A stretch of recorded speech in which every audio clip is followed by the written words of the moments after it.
There is an inevitable phase of human existence characterized by sudden, acute suffering and overwhelming despair. At some point, the bottom drops out, and the environment goes entirely dark. We can trace this psychological state directly back to the original historical Friday. On that day, Jesus was entirely rejected, subjected to the brutality of a Roman crucifixion, and died. For the disciples witnessing the execution, the psychological fallout was absolute. As far as they could see, the timeline had stopped. They operated under the absolute certainty that all hope was permanently gone. When we find ourselves trapped in our own personal Fridays, our grief performs the exact same trick. It deceives us into believing that our current suffering is the permanent, final reality. But look at the forces on the other side of that execution: sin, death, and hell. To these adversaries, the cross appeared to be an absolute triumph over humanity.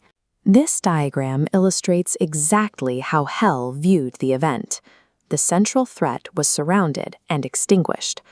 Operating under the assumption that the crucifixion was a permanent checkmate against God's plan, hell started celebrating. But they celebrated far too soon.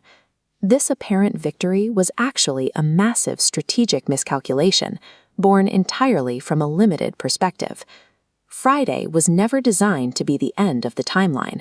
It was merely the brutal first phase of a much larger, unseen sequential sequence.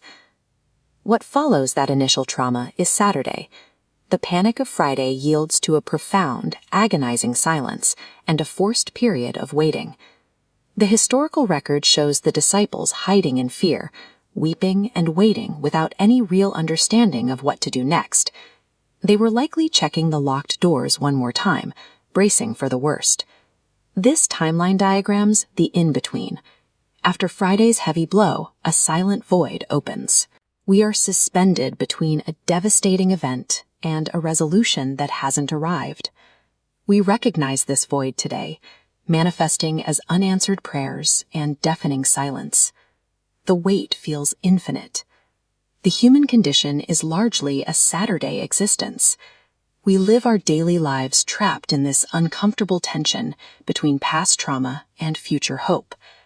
Yet the frantic human panic experiencing Saturday on the outside stands in stark contrast to the divine reality happening behind the stone. Inside the tomb, Jesus was doing something entirely counterintuitive. Having suffered immense physical trauma and sleeplessness the night before, he was simply sleeping. He was resting. And during this absolute silence, God was not panicking.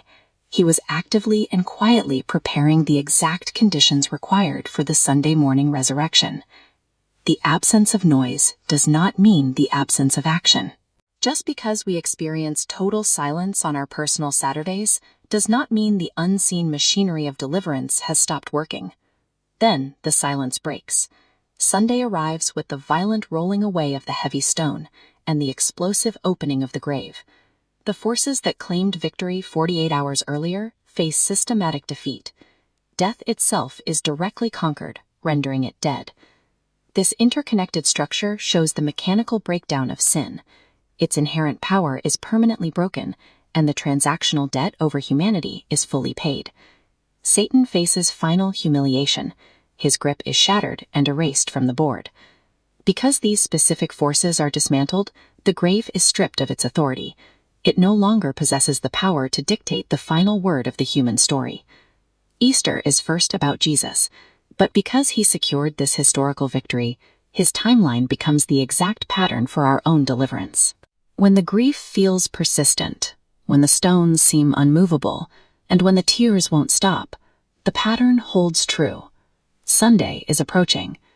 Even when you feel completely buried alive by fear and unanswered prayers, the promise of Sunday serves as the ultimate intellectual and spiritual counterargument to despair. This leaves us with a definitive, actionable framework for how to live right now. We endure Friday with hope. We survive Saturday with faith. Because Jesus was crucified, buried, and raised on the third day, Our story does not end in the darkness of Friday or the silence of Saturday. Because he lives, we shall live also, transforming our suffering into final victory.